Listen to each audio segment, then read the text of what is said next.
हम आपको खुटौना की हरियाली दिखाना चाहते हैं कि अमूमन बिहार में हर एक जगह बाढ़ के पानी के कारण खेतों में पानी भरा हुआ है, लेकिन यहाँ कुछ अलग ही नज़ारा देखने को मिल रहा है। हर एक खेतों में पानी का जो जल जमाव होना चाहिए वो नहीं है, जिसके कारण यहाँ खेती बहुत अच्छा से की जा रही है। और आप देख रहे हैं कि यहाँ धान की खेती बहुत अच्छा से किया जा रहा है।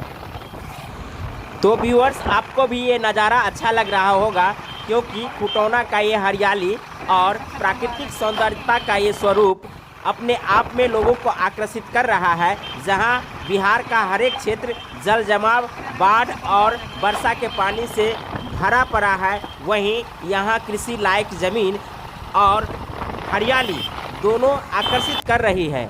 हम आपको इस जगह को दिखाने का इसलिए प्रयास किए हैं कि अमूमन ऐसे जगहों का नज़ारा गांव में आने के बाद ही पता चलता है कि खेती कैसी होती है और हरियाली क्यों इतना मनमोहक होता है कि लोगों को अपनी ओर खींच लाता है। हम आपको खुटौना के गरिया गांव से दिखा रहे हैं यहाँ खेती किस प्रकार से की जा रही है, और बिल्कुल खेती के लिए उपयुक्त यहाँ पानी का जो मात्रा होना चाहिए वो है, जिसके कारण यहाँ खेती बढ़िया से हो रही है।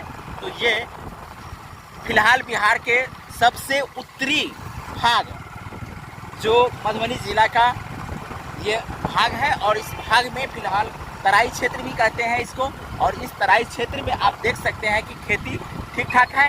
नदी का जो प्रकोप है यहाँ नहीं है, और बाढ़ का भी उतना प्रकोप नहीं है, पानी बरसात का भी प्रकोप नहीं है, जिसके कारण खेती हो रही है।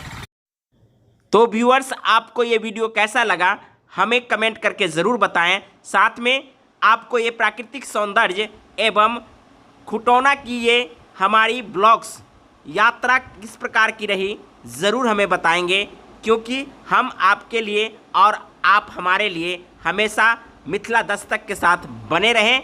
बहुत बहुत धन्यवाद। जय हिंद, जय भारत, जय मिथिला।